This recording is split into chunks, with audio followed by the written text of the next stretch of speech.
At Arizona State University, we've made online education better, smarter, and more personalized so you can go further in your aspiring field. I decided to pursue medicine once I realized that ASU did have the online program for biological sciences. You're still required to learn the same curriculum. You're still being tested on the same content that anyone would be tested on in person. The comprehensiveness of the program prepared me so well for medical school. Explore over 300 programs at asuonline.asu.edu. All right, so we're diving deep into something we've all got experience with. I mean, who hasn't looked up the weather, right? Yeah, it's pretty universal. But this time we're looking at your recent searches for weather info, and there's some interesting stuff in there. We see everything from basic weather checks to super specific searches like tornado warning Champaign, even severe weather outlook. It's like a microcosm of how much weather influences our lives. Totally. We're talking everyday plans, and then safety too. Our goal is to kind of trace that journey you took through the weather information landscape. Right, unpack those searches and see what they tell us. So starting with those broad searches like weather and weather tomorrow, what do you think is going on there? Well, it's like you said, right, it's universal. Maybe it's that initial check, like looking out the window, but digital. Just get a sense of what's up. And then things get more focused. Yeah, we see that shift to specific locations, like St. Louis weather, then weather St. Louis, even Washington, D.C. weather. It really shows how personal weather is. What's happening in your spot matters. Definitely. And you're not just looking anywhere for this info. You're searching for specific sources like Weather Channel, or even typing it out fully as the Weather Channel, also WEFA and KC Weather. Yeah. Seems like you're looking for familiar names. Places you trust for weather updates. Makes sense, right? You kind of have an idea of what to expect from those sources. Yeah. The format, the style. But then things take a bit of a turn. Oh, yeah. We start seeing searches like Storm Prediction Center, then Severe Weather Outlook, and, tornado warning Champaign. Yeah. Clearly, there's concern about severe weather coming into play. What do you make of that?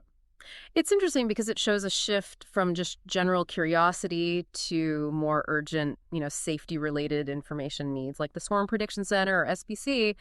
They're a national group focusing on severe thunderstorms and tornadoes. So you're seeking out expertise on potential hazards, not just a casual, what's the temperature? Exactly. Everyday stuff, maybe a quick check is enough, but severe weather, you want the pros. And look, you're not only checking national sources like the Weather Channel and that SBC, you're also looking at local news like WTVA and KATC. Why the mix, do you think? I think it points to the need for a complete picture. National sources give you that big overview, those large-scale threats, but local news is key for the specifics. They'll tell you about warnings for your area, the impacts on your community, stuff like that. It's like layering your information for maximum preparedness. So looking at this whole progression, it's not just random searches, is it? Not at all. There's a logic to it. Starting broad, then getting specific about location, searching for trusted names, and then bam, that focus on severe weather. You're going to experts, both national and local, for that crucial information. Exactly. It highlights how we use these readily available diverse weather sources to not only satisfy our curiosity about the day ahead, but also stay safe when things get dicey. Yeah. Think about it. This access from nationwide forecasts to hyperlocal alerts, it fundamentally changes how we understand and react to the weather. Imagine trying to do that just a few decades ago. It was a completely different game. I don't even want to imagine. Right. So much has changed. It really makes you appreciate how much information is literally at our fingertips. Absolutely. That's all the time we have for today. Until next time, stay informed and stay safe. Today is your lucky day. Today is the day that our $3 website works for you, paying you directly to your PayPal daily. Imagine $3 ongoing continuous payments to your PayPal account. Imagine falling asleep and waking up to $300 in your PayPal account. How would this make you feel? How could this help you? What bills could you pay? What kind of fun could you have? What does that retirement look like now? All for a one-time payment of $3. This website is DFY done for you, fully built and completely hosted, and never stops collecting payments for you.